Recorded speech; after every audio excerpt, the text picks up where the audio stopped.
పెద్ద సింహం, చిన్న కుందేలు. అనగనగనగనగనగనగా ఒక అడవిలో ఒక పెద్ద సింహం నివసిస్తూ ఉండేది. ప్రతిరోజు అది తన ఆకలిని తీర్చుకోవటం కోసం అడవిలోని జంతువులన్నింటినీ చంపి తింటూ ఉండేది. ఈ సమస్యకు పరిష్కారం కోసం ఒకరోజు అన్ని జంతువులు కలిసి సింహం దగ్గరికి వచ్చాయి. జంతువులన్నీ అలా కలిసికట్టుగా రావడం చూసిన సింహం సంతోషంగా, నాకీరోజు వేటకు కష్టపడాల్సిన అవసరం లేదు అని అనుకుంది.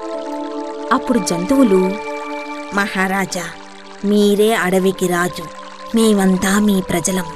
మీరిలా జంతువులను చంపుకుంటూ పోతే మీరు పరిపాలించడానికి ఎవ్వరూ ఉండరు. మీరు మీ నివాసంలోనే ఉంటే రోజూ ఒక జంతువు వచ్చి తానే మీకు ఆహారమవుతుంది అని ఆ జంతువుల్లో ఒకటి సింహంతో వినయంగా చెప్పింది.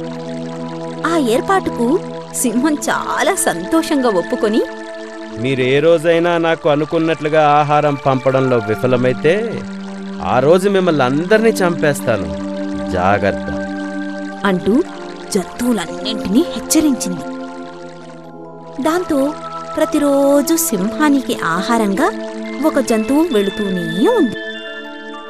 ఒకరోజు ఒక చిన్న కుందేలు వంతు వచ్చింది. ఆ చిట్టి కుందేలు ఈ సింహం నుండి తనని తాను రక్షించుకోవటమే కాకుండా ఇతర జంతువుల్ని కూడా రక్షించాలని ఒక ఉపాయం ఆలోచించింది. చిట్టి కుందేలు నెమ్మదిగా సింహాన్ని సమీపించింది.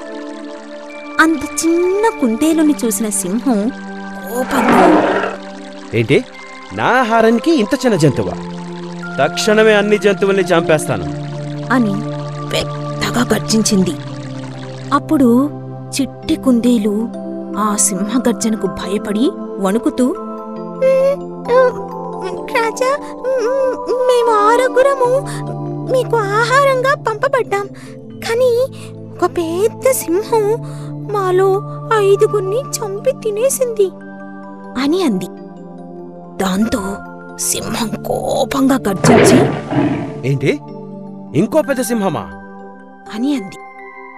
రాజా, మాలో 5గురిని చంపి తినడమే కాకుండా మీ ఆహార ఏర్పాటును అది వెక్కిరించింది. మీకు ధైర్యం ఉంటే తనని ఎదుర్కొని మీ బలాన్ని నిరూపించుకోమంది అని చెప్పింది చిట్టి కుందేలు.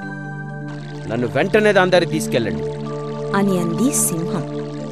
అప్పుడు చిట్టి కుందేలు సింహాన్ని కాస్త దూరం తీసుకెళ్లి దాన్ని ఓ బావి దగ్గర ఆపింది.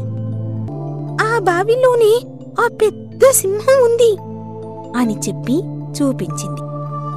అప్పుడు సింహం వెంటనే ఆ బావిలోకి తొంగి చూసింది. కాని తెలివిలేని ఆ సింహం ఆ బావిలో తనకి కనిపించింది తన ప్రతిబింబమేనని గ్రహించలేకపోయింది. అప్పుడు వెంటనే కోపంతో అది తన శత్రువుని చంపాలని పెద్దగా అరుస్తూ బావిలోకి గబ్బున దూకింది. దాంతో తెలివి తక్కువ సింహం తన చావుని తనే కోరి తెచ్చుకుంది. తెలివైన చిట్టి కుందేలు పరుగు పరుగున వెళ్లి వెంటనే ఈ మంచి వార్తని అడవిలోని మిగిలిన జంతువులన్నింటికీ చెప్పింది. తెలివి ఉంటే సాధించలేనిది ఏదీ లేదు.